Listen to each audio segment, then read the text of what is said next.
Iniimbestigahan na ng mga otoridad kung may kinalaman sa holdapang nauwi sa barilan sa loob ng isang mall kamakailan ang isa sa mga gwardiya ng naturang mall. Napansin kasi at mapapanood niyo po ito sa kuha ng CCTV ang tila kakaiba raw na kilos ng isang gwardiya na yan bago naganap yung holdapan. Narito po ang pagtutok ni Salima Refran. Sa kuha ng CCTV ng Robinsons Metro East mag-aalas 11 ng umaga noong nakaraang Biyernes, makikitang isa-isang pumasok sa mall ang 4 na suspect sa pang-hold up sa roving teller ng Robinsons Bank. Lahat naka-t-shirt at shorts at tila ika-ika. Kitang-kita naman doon sa footage na parang mayroon silang hinahawakan doon sa mga bulsa nila o kaya pinipigilan na malaglag. Sa duda natin, yun na yung baril na ginamit nila. Kita rin ang tumayong driver ng kanilang getaway vehicle na nakuha pang bumili ng tubig. Sa kabilang banda, makikita naman ang teller at mga security escort habang paalis sa bangko. Maya-maya pa, nagtatakbuhan ang mga tao. Sa kuwang ito sa may supermarket, makikitang napahiga ang isa sa mga security escort na tinamaan ng bala pero tuloy pa rin ang pakikipagpalitan ng putok sa mga suspect. Sa anggulong ito, makikitang gumaganti ng putok ang isa sa mga holdapper. Pero mabilis na nakalabas sa mga suspect sa supermarket exit. Ang mga security personnel agad na tinulungan ng mga sugatan.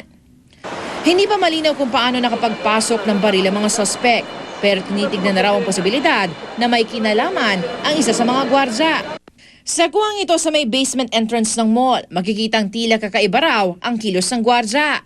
Bigla na lang nitong nilakihan ang pagkakabukas ng pintuan ng mall bago pa ang holdapan. Mga actions niya ay hindi angkop doon sa tungkulin na dapat niyang gampanan. Less than a minute, open niya yung pintuan. And that's the time na nagtatakbuhan na yung mga tao hanggang makita natin sa footage na lumabas na rin yung 4 na mga suspects natin. I-enhance para mga kuha ng CCTV para mas malinaw na makita ang muka ng mga suspect. Salima Refran, nakatutok, 24 oras. Samantala, wala pang payag sa naganap na holdapan na yan at sa isinasagawang imbestigasyon ang pamunuan ng Robinsons Land Corporation. Silang may-ari ng mall kung saan naganap yung insidente na yan. Mas madalas na raw gising ngayon si Comedy King Dolphy. Bagamat nasa intensive care unit pa rin, mas bumubuti na raw ngayon ang vital signs si Dolphy at wala na siyang pulmonya. Mula sa Makati Medical Center, nakatutok live si Sandra Aguinaldo. Sandra? Lalo nga bumuti ang kalagayan nitong si ating Comedy King na si Dolphy. Ayon sa kanyang pamilya, kung kahapon ngumiti ito, ngayon naman ay sinubukan niyang magsalita. Okay na? Nakangiti nang humarap sa media ang Patient Relations Director ng Makati Medical Center. Bit-bit niya ang isang magandang balita mula sa pamilya Quizon tungkol sa pagbuti ng lagay ng Comedy King. Good news is that he is now lucid. Samantala He answers back by nodding his head, raises his eyebrows, lifts his hands minimally and winces and grimaces. And he squeezes family members' hands and mouths words, tries to mouth words and tries to smile. These are all good signs. However, because of the tracheostomy, he is still unable to speak. Gumaganda raw ang vital signs ni Mang Dolphy at wala na itong pulmonya. Pero patuloy pa rin ang pagsasalin ng dugo sa kanya. Habang nagbibigay ng update si Dr. Nubla, sinabi niyang kasalukuyang sumasailalim sa dialysis ang hari ng komedya. Ang dialysis at blood transfusion nakakatulong daw sa gumagandang lagay ni Mang Dolphy. Mas maraming positive yung kanilang release this afternoon, so I guess he's getting better. He has the support of the dialysis and the transfusions. That goes to show that things are under control. Mel, merong impeksyon si Dolphy pero walang detalye na ibinigay ang ospital tungkol dito. Ayon na rin dito kay Dr. Nubla, kung patuloy nagaganda ang kanyang kalagayan ay pwede na siyang ilabas sa ICU. Samantala po, kanina umaga, isa si Senador Manny Villar sa mga dumalaw kay Dolphy. Si Villar po ay sinuportahan ni Dolphy noong 2010 presidential elections. Ayon kay Villar ay nakita niyang ngumiti si Dolphy. Sinusuportahan din daw niya yung pagdedeklara kay Dolphy bilang isang national artist. So Mel, yan muna ang pinakahuling ulat mula dito sa Makati Medical Center. Mel?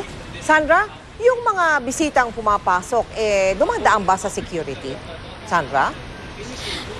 Yes, Mel, dumadaan sila sa security pero ang pakiusap po ng pamilya sana makipag-ugnayan muna sa kanila bago dumating dito yung mga bisita kahit na yung malalapit sa kanila. Ito raw po yung paraan nila para masiguro rin na hindi mahahawa ng anumang sakit itong ating Comedy King dahil gusto nilang limitahan nga yung paglapit sa kanya ng iba't ibang personalidad at maging kanilang mga kamag-anak o kaibigan.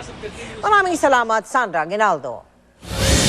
Naghain ng petisyon kanina ang isang grupo ng mga pasahero, yung commuter group, para ibaba ang pasahe sa mga jeep. Tutol naman dyan ang isang grupo ng transportasyon.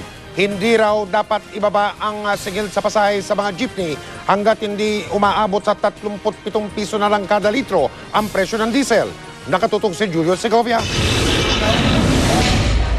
Sa LTFR, binadumiretso ang grupong National Center for Commuter Safety and Protection o NCCSP para ipetisyong bawasan ng 50 sentimo ang pamasahe sa jeep.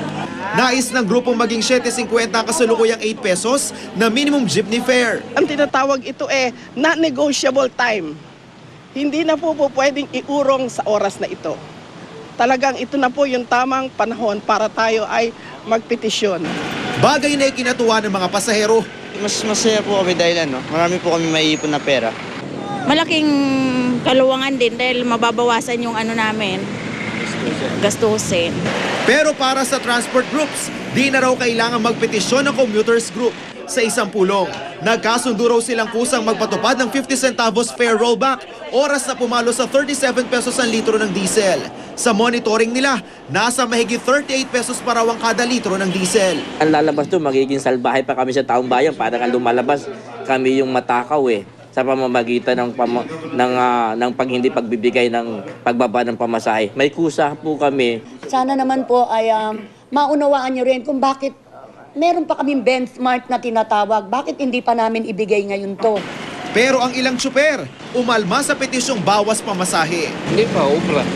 Kailangan pababain pa nila ng konti bago mag-8. Ay, mag-750. Kailangan, isili muna sa 8. Pangamba rin nila, baka bago pa maresolba ng LTFRB ang petisyong bawas pamasahe, muli na rin sumipa ang presyo ng petrolyo.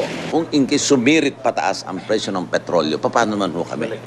Ayon sa mga transport group, hindi lang naman daw presyo ng krudo ang dapat na maging batayan sa paggalaw ng pamasahe.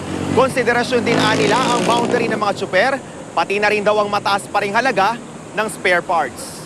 Kagaya ng gulong, hindi bumababa, baterya hindi bumababa, bagkus tumataas pa. Ayon naman sa LTFRB, mahaba-haba raw ang bubunuin bago sila makapaglabas ng resolusyon. It will really require some time kasi volatile nga yung presyo ng gasolina Samantala, nakatakdang ipetisyon ng NCCSP ang pisong bawas pamasahe sa ordinary at aircon bus para sa metro at provincial buses sa susunod na linggo. Julio Segovia, nakatutok 24 oras.